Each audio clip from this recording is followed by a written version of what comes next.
Video ini akan kita bahas sangat detail, jadi mungkin agak panjang ya teman-teman. Jadi siapkan aja kopi tehnya sambil nyemil-nyemil, boleh silahkan. Terima kasih. Semangat pagi teman-teman. Assalamualaikum. Hari ini saya akan bahas MPMX Mitra Pinastika Mustika Tbk.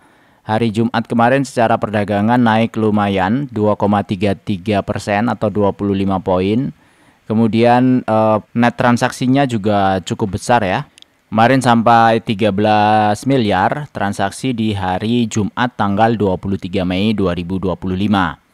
Oke, nah ini sekalian kita bahas karena dia sudah punya laporan tahunan tahun 2024, juga ada Q1, sekalian aja kita bahas dua-duanya. Bagaimana wonderfulnya company ini nanti kita coba detailkan ya. Baik, ini laporan tahunannya, judulnya Integrating Strength to Grow Sustainably 2024 ya, MPMX ya, Mitra Pinastika. Dia sudah berdiri 37 tahun di Indonesia, kemudian punya jaringan operasional segmen bisnisnya juga luas. Ini dibilangnya keunggulan kompetitif bagi mereka, mempunyai tim manajemen profesional, memiliki ekosistem otomotif yang lengkap, dan memberikan dampak positif pada pertumbuhan bisnis yang berkelanjutan. Nah, kita lanjut ke pendapatan keuangan ya. Di 2024 mereka punya aset itu 8,8 triliun. Dibandingkan dengan 2022-2023 memang naik. Aset lancar juga naik, aset tidak lancar turun sedikit. Berarti ini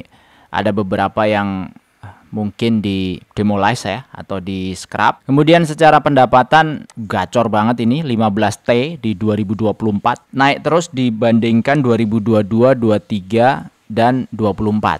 Laba bruto juga naik terus, bagus. Laba usaha juga naik.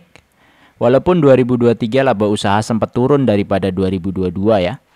Tapi 2024 sudah melampaui di 2022. Ya memang harusnya seperti ini karena salesnya juga naik ya. Kemudian laba tahun berjalan juga naik dibandingkan 2023. Walaupun masih lebih kecil daripada 2022. Laba per saham yang paling tinggi memang di 2024 133. Nah, nanti akan bagi dividen berapa kita pakai estimasinya dari closingan 2024. Tapi kalau kita lihat di rasio profitabilitas memang tidak begitu tinggi ya secara persentase laba bruto atau gross profit marginnya. Di sekitar 87, 88, dan 85%. Di mana margin 8% ini kalau ngelihat trade itu memang lumayan kecil lah. Terus secara net itu di 37 atau 38% ya. Di bawah 5% ya. Ini masih jadi tantangan. Biasanya jika di bawah 5%. Tapi nanti ada keunggulan yang cukup menarik. Walaupun labanya tipis, nanti kita bisa bandingkan juga dengan komposisi yang ada di mereka. Nah, tadi udah laporan sekilas keuangan, biasanya langsung ke company profile. Dia tahun berdirinya 1987 ini 2 November. Bidang usahanya di perdagangan jasa, industri, dan pengangkutan darat. Modal dasarnya sekitar 5T. Saham dicatatkan 2013. Kodenya MPMX. Nah, komposisi pemegang saham terbesarnya ada di Saratoga. Saratoga ini punyanya Pak Edwin Suryajaya dan Sandiaga Uno. Kemudian PT Persada Capital ini juga punyanya Saratoga. Masyarakat ada 36%.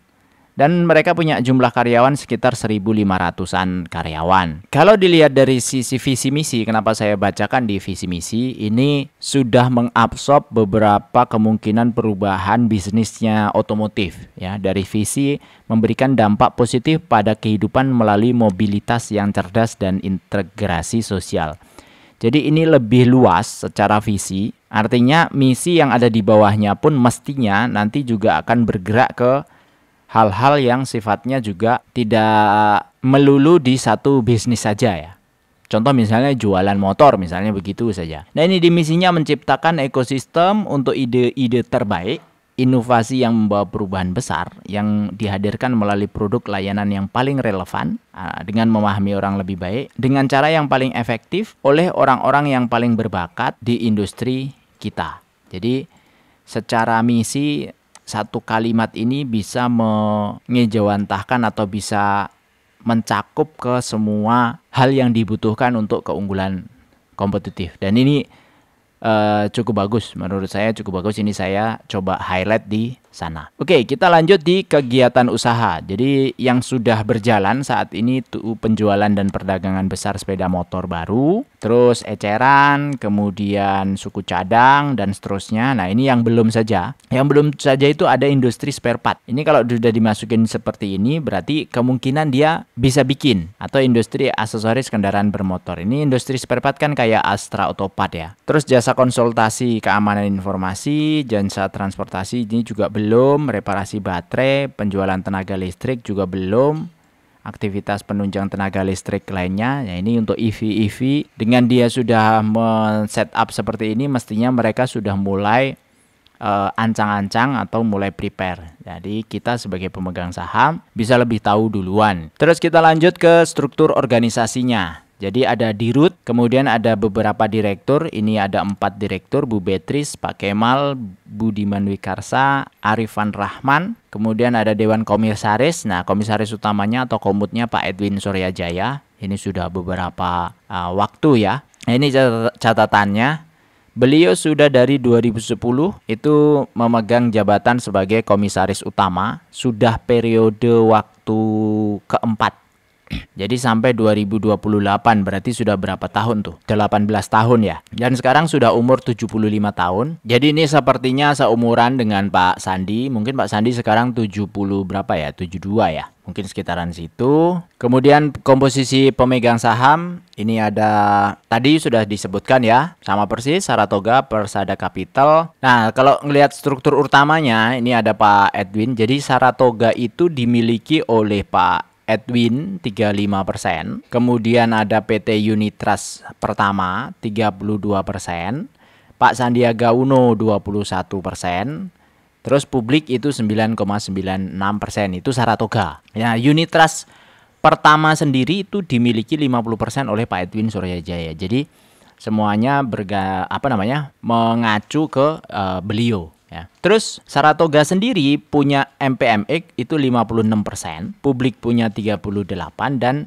Persada Capital ini punya 5%. Nah, si Persada Capital dimiliki oleh Pandu Alam Persada dan Trinur Cakrawala. Nah, ini yang bintang 2 ini itu adalah perseroan terbatas atau tertutup. Nah, ini pemiliknya siapa? Ya, secara diumumkannya tidak ada ya, karena dia tidak wajib untuk mengumumkan karena bukan perusahaan yang terbuka. Feeling saya sih tetap aja di Pak Edwin dan teman-temannya ya. Salah satunya Pak Sandi Uno. Ini menarik teman-teman, kalau dilihat Pak Sandi ini 21, dulu itu sebenarnya 30-an%. Pas waktu nyalon jadi wakil presiden dan presidennya itu Pak Prabowo yang di periode lama, itu kan sponsor utamanya sebenarnya Pak Sandi. Dia bilang habis 1T itu kalau dihitung dari kepemilikannya di Saratoga memang benar. 9% atau 10% di Saratoga itu equalnya memang 1 triliun ya. Kalau dikalikan pada waktu itu, saya pernah coba hitung juga,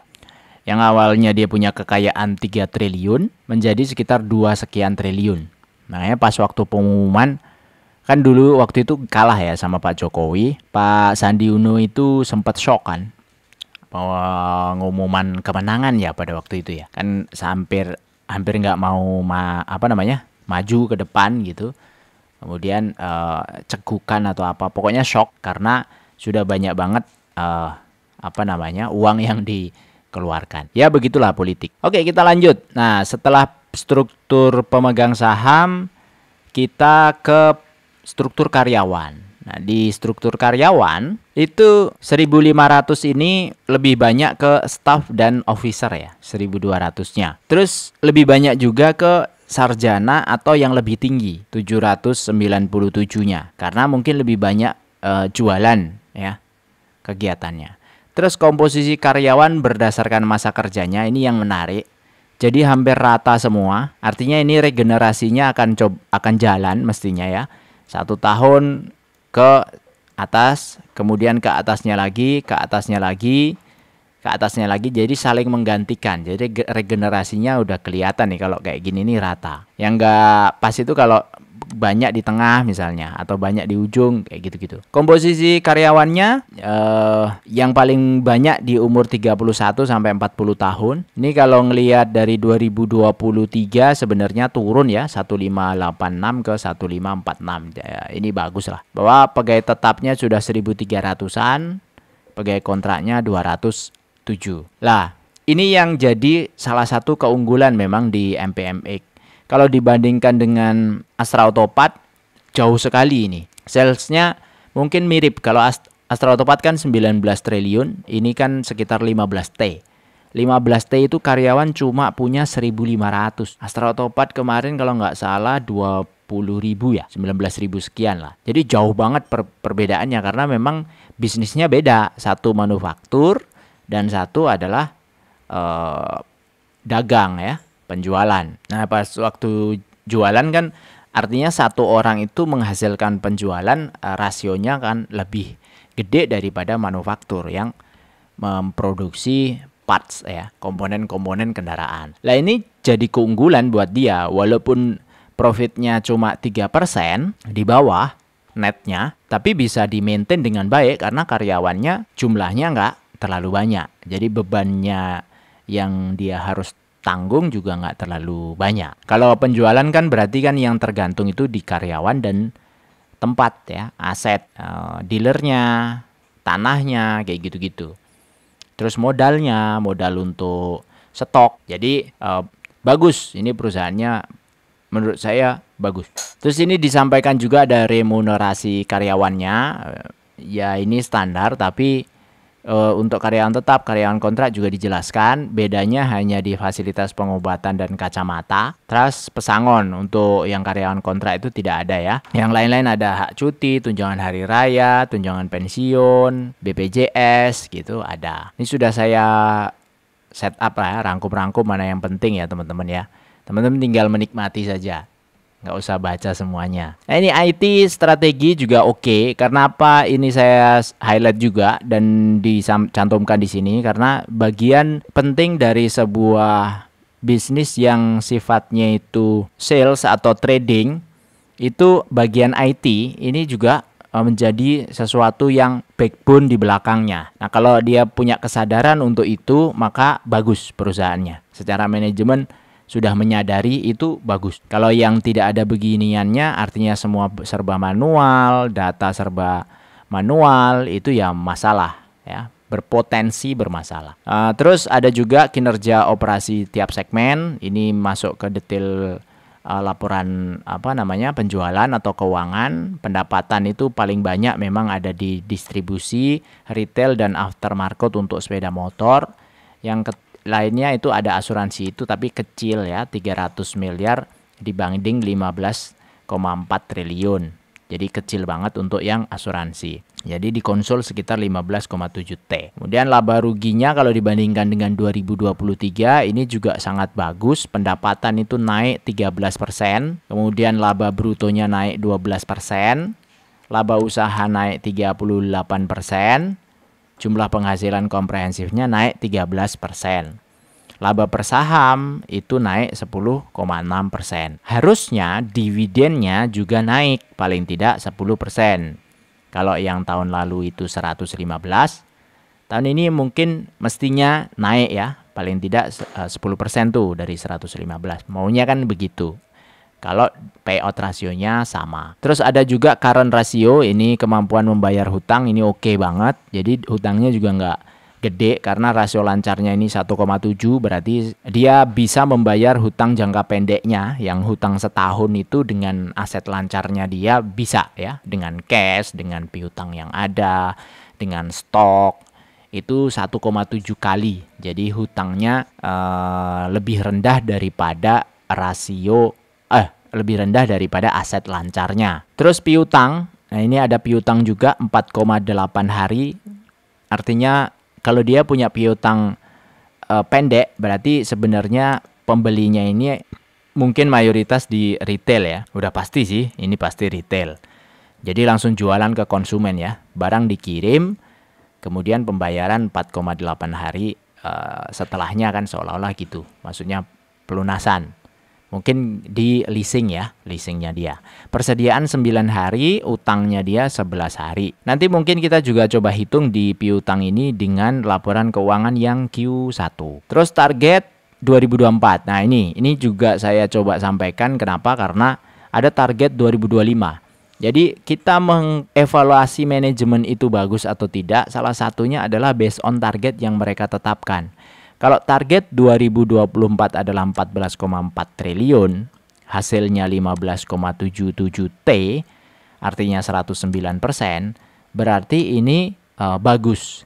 Nah, kalau bisa sebenarnya dia punya target 23 berapa? Kemudian 23 itu achievementnya berapa?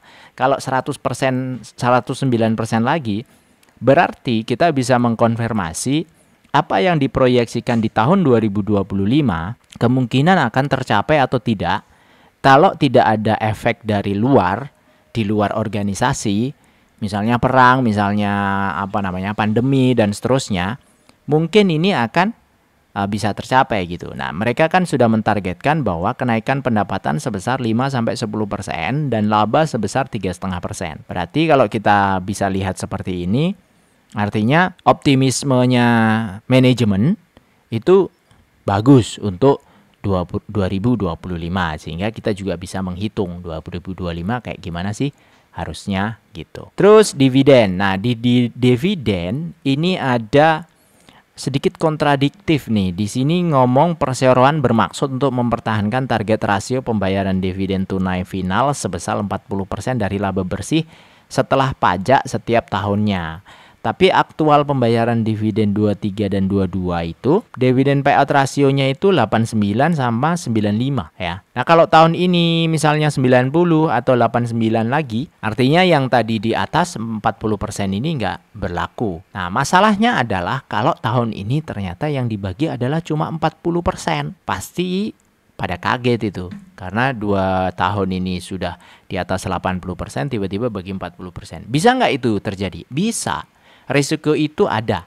Bagi kita yang investasi di perusahaan-perusahaan yang bagi dividen, salah satu risikonya adalah dividen payout rasionya ini turun dari biasanya. Makanya sebenarnya saya lebih senang pegang perusahaan yang dividen payout rasionya itu 50%, 60% atau di bawah 50%. Kayak Astra itu 45, 40 itu saya senang. Nah, tapi 45-40 yieldnya sudah 10%.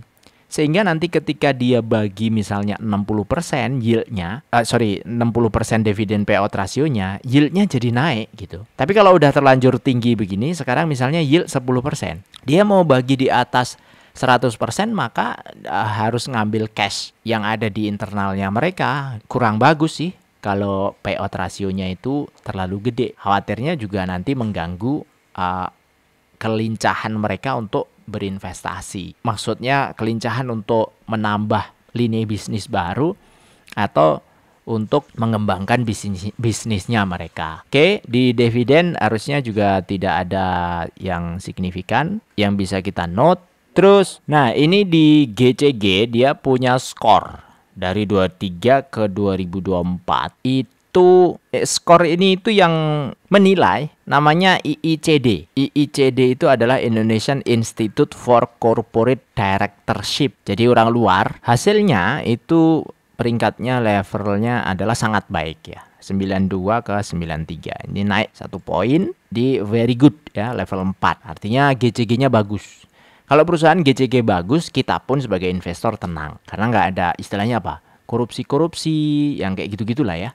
Orang dalam, nah kayak gitu-gitu ini. Terus ada juga satu yang menarik buat saya, ini di halaman 189, kebijakan pemberian insentif jangka panjang kepada direksi dan atau personel manajemen inti. Jadi mereka beli saham treasury itu di 2013-2017 itu dialokasikan diberikan kepada direksi dan personel manajemen kunci, sehingga direksinya pun punya lembar saham. Jadi kalau direksinya punya lembar saham, nanti pas waktu mau bagi dividen, direksinya juga dapat dividen. Selain dapat gaji, dia juga dapat dividen. Kita pun kalau punya usaha itu baiknya begitu ya. Jadi kita sebagai pemilik itu menerima gaji, dan sebagai pemilik juga kita bisa mendapatkan bagi hasil atau dividen di akhir tahun atau di tengah tahun. Jadi tergantung kita mau 2 kali apa mau 1 kali pembagian dividennya. Oke, ini udah selesai untuk 2024. Jadi ini profilnya MPMX yang saya pikir cukup bagus, bahkan sangat bagus untuk sebuah perusahaan yang listing di tempat ini ya, di apa namanya, bursa, di bursa. Nah, kita lanjutkan ke laporan keuangan Q1. Jadi kalau Q4 2024 atau full year-nya 2024 bagus banget, artinya nanti akan berpengaruh ke pembagian dividen. Nanti kan 27 Mei, hari Selasa kalau nggak salah, mereka akan RUPS ya. Dan di situ mungkin akan diumumkan dia akan bagi dividen berapa. Lalu kita coba lihat 2025-nya seperti apa gitu. Ditandai dari mana? Dari Q1. Q1-nya ini. Ini juga bagus. Q1 2025 dibandingkan Q1 2024 itu juga naik, teman-teman. 18 ke 19T pendapatannya. Sorry, cash-nya. Salah. Ini baru cash ya. Cash-nya naik. Jadi jumlah asetnya juga ikut naik dari 88 ke 94. Kemudian liabilitas. Dari liabilitas ini tidak ada masalah. Memang naik sedikit ya, 2,6 ke 3T. Tapi kenaikannya ini karena utang usaha. Jadi kalau utang usaha mestinya sih oke ya, aman-aman aja. Terus penjualan. Penjualan juga naik. Nah, ini juga bagus sekali. 2025 Q1 bagus. Laba brutonya naik. Walaupun kalau dilihat di sini laba periode berjalannya itu turun sehingga laba per sahamnya itu turun. Nah, sebenarnya kalau ngelihat seperti ini saya berharap sih harganya mereka itu turun. Ini kan kondisinya harganya gacor banget nih, naik dari bawah sampai atas itu ya. Dari bottom di sini itu sudah naik 19,9 ya, hampir 20 ya, 20%-an. Dengan laporan Q1 Rp35 ini, harapannya kan turun gitu, jebret turun gitu. Jadi kita bisa serok lagi. Tapi ternyata masih tetap naik. Ya nggak apa-apa. Ya memang itulah. Namanya juga pasar kan. Terus ada satu clue, ini deposit atau jaminan di Maret 2025 juga naik dibandingkan Desember 2024. Berarti jaminannya naik, mestinya motor yang dibeli oleh mereka juga mestinya naik. Terus di detail pendapatan ini lebih banyak memang ke penjualan motor ya, yang paling gede. Lainnya asuransi. Di beban usaha kalau lihat di 2024 versus 2025 naik. Tapi yang naik itu di satu ya, kompensasi terhadap karyawan. Artinya ini sebenarnya accrue saja mestinya. Jadi supaya secara beban itu bisa dibebankan di awal dulu. Nanti di akhir-akhir mungkin accrue-nya bisa dikurangi. Atau ya ada strategi khusus lah kalau accrual kayak gini kan. Namanya laporan keuangan kan ada seninya kan. Nah, masing-masing perusahaan punya celengannya atau punya tabungannya masing-masing lah. Detail beban usaha, nah ini kompensasi naik ya. Terus, ya ini intermezzo aja. Jadi salah satu pendapatan lainnya mereka itu bea balik nama. Itu 41 miliar loh setahun. Kuartal, 3 bulan. Terus gimana Q2? Nah, Q2 apakah bagus apa tidak? Kita bisa hitung-hitung cara glodok. Hitung-hitung cara glodoknya adalah dari apa nih? Dari piutang ya. Piutang usaha 361 ya. 361 miliar dibagi 4 kali 20 kali. Angkanya sih agak aneh ya, namanya ini glodok. Angkanya sih agak aneh. Kan tadi dibilang di laporan ke tahunan piutang usahanya mereka itu kan 4 hari. Nah, saya sampaikan ini 4 hari itu adalah 361 dibagi 4 kan. Berarti sehari 90 M. Kalau dia jualan itu 1 bulan itu 20 hari kerja, harusnya jualannya 1,8 T. Tapi kok kegedean ya, gede banget kalau 1,8 T. Orang satu kuartalnya aja cuma 1,9 T. Berarti ini mungkin umurnya nggak 3 hari, nggak 4 hari nih. Ya gitulah. Tapi prinsipnya mereka naik ya. Piutang usahanya naik dari Desember ke Maret. harusnya Q2 juga bagus. Setelah kita lihat semua total bagaimana perusahaan ini, mulai dari manajemennya, mulai dari macam-macamnya. Nah, sekarang kita hitung-hitungan proyeksi. MPMX sudah bagi dividen 2023 kemarin 115. Kemudian EPS-nya itu 130, ini saya sudah update. 2024 itu di 130 ya, 0,51. Oke, kita update di sini. Nah, dividen payout kita ambil 90% saja. Atau 80% atau berapapun itu. Yang penting kita punya keyakinan kan. Nah, ini yang ini adalah keyakinan ya teman-teman ya. Oke, kita ambil misalnya 90%, maka dia kemungkinan akan bagi dividen 117. Masih gede banget karena nanti dia 27 Mei hari Selasa di RUPS dan kemungkinan bagi seperti itu. Mungkin saja ini yang membuat pergerakan harga kemarin hari Jumat naik lumayan tinggi. Biasanya mendekati RUPS kayak gitu ya. Artinya bagus ya, bagus banget dibandingkan dengan Era Jaya ya, perdagangan retail, sama-sama perdagangan retail yang akan bagi dividen. Era nanti 10 Juni RUPS-nya. Tapi kalau lihat EPS-nya itu di 64 dan dividen payout rasionya cuma 33. Jadi kemungkinan dia bagi dividen mestinya cuma Rp21. Dibanding harga sekarang itu 570. Yieldnya cuma 3,7% dan ini putih ya. Putih itu maksudnya di bawah ekspektasi sebenarnya. Jadi pasti akan jauh lebih menguntungkan kalau kita di MPMX. Nah, karena harga juga sudah tinggi, kita juga mesti hati-hati ya masuknya. Walaupun seperti ini sebenarnya kalau ngomong kondisi perusahaan ya oke-oke aja sih. Kalau sekarang belum punya barang misalnya mau masuk di sini pun resikonya ya sebenarnya floating loss ketika nanti ada dividend trap. Ya masing-masing orang beda-beda ya. Jadi ini bukan rekomendasi jual atau beli. Tapi teman-teman kalau mau beli silahkan putuskan dengan sadar dan tepat ya. Pembagian keuangannya juga tepat. Nah yang terakhir ini ada simulasi kalau kita mau pegang MPMX dengan yield yang tadi berapa tadi ya, 11% ya, 10,6%. Dengan kita nabung sebulan 2 jutaan, kemudian asumsi kenaikan 5 tahun itu 20%, berarti tahun keduanya, periode keduanya itu di 2,4. Maka selama 25 tahun kita masa pensiun ini, nanti di tahun ke-25 kita bisa mendapatkan dividennya sekitar 33,5. Jadi ini beda, maka hasilnya nanti pun juga beda. Nah kemarin banyak yang minta nih file ini ya. Saya kemarin sampaikan kalau nanti akan kita bagi di subscriber ke 10.000 lah, kita bagi gratis. Saya baru ingat teman-teman, dulu pas waktu saya bikin ini itu awalnya itu saya beli file ya, tapi bentuknya Excel, jadi bukan di spreadsheet ya, bukan di spreadsheet begini, bentuknya Excel. Nah saya baru ingat tuh ya, dulu kalau nggak salah saya itu beli di website gitu, cuma saya lupa alamat websitenya, terus dapat downloadan dari sana, cuma karena bentuknya Excel saya nggak bisa iniin.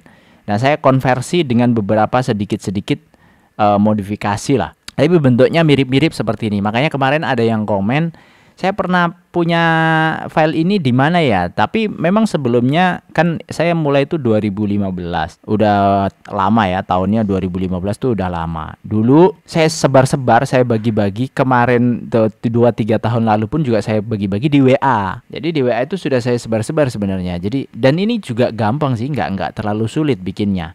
Yang paling agak rumus-rumus itu cuma ini aja nih, dividend for future ya, future value ini. Ini kan seolah-olah di present value kan kalau sekarang itu kita pengen kebutuhannya 127 juta per tahun atau 10 juta per bulan dengan asumsi inflasi itu 2,5%, maka di tahun ke-25 ya kita asumsikan umur sekarang itu 30 tahun, nanti di umur 55 tahun 25 tahun lagi itu kita kira-kira berapa sih value 10 juta saat ini gitu, dihitung. Kalau inflasi 2,5 ya berarti sekitar 18. Tapi kalau inflasi 3% ya sekitar 20 juta. Jadi beda-beda nih. Kita anggap aja ini 2,5 ya. Maka targetnya 18 nih. 18 itu setara 10 juta per bulan. Kalau kita dapat 33 di sini, artinya sudah masuk dari standar kita yang 18. Nah, kemarin juga ada yang komen, gimana caranya porto kita menjadi ratusan miliar?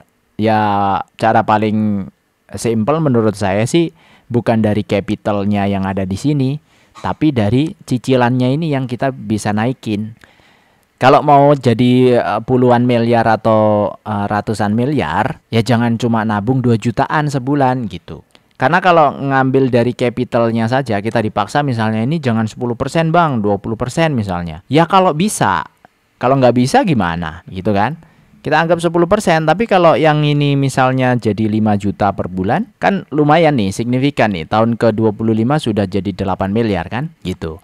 Ini belum ditambahin misalnya nanti kalau kita dapat rezeki nomplok di tahunannya atau dari usaha yang lain. Jadi gitu ya, nanti kita bagi gratis. Bagi gratis, yang sudah dapat sekarang ya disyukuri aja lah. Atau mau dibagi ke teman-teman yang lain nggak apa-apa ya, supaya ini tuh jadi sesuatu yang kenang-kenangan lah dari channel ini. Oh ya, saya juga ngelihat kemarin yang subscribe, yang sudah lonceng, sudah setup itu paling cuma 7,5%, dan 80% itu belum subscribe di channel ini. Jadi supaya nggak ketinggalan, di subscribe aja ya. Nyalakan loncengnya, jadi nggak hanya 100 orangan itu yang dapat informasi terbaru setiap harinya. Insya Allah saya kalau sempat, saya tiap hari saya akan riset. Dan jangan terlalu banyak berharap ya, karena saya juga ada kesibukan lain. Saya profesional di pekerjaan, jadi YouTube ini bukan pekerjaan utama saya. Pekerjaan utama saya bukan YouTuber ya. Dan sepertinya juga ini ini jauh sekali. Jadi memang secara prioritas menjadi nomor sekian daripada pekerjaan utama saya yang ada di real life. Jadi jangan terlalu banyak berharap dari riset-riset yang saya sampaikan itu selalu tepat, selalu perfect gitu ya. Itu aja dari saya. Terima kasih. Wassalamualaikum warahmatullahi wabarakatuh.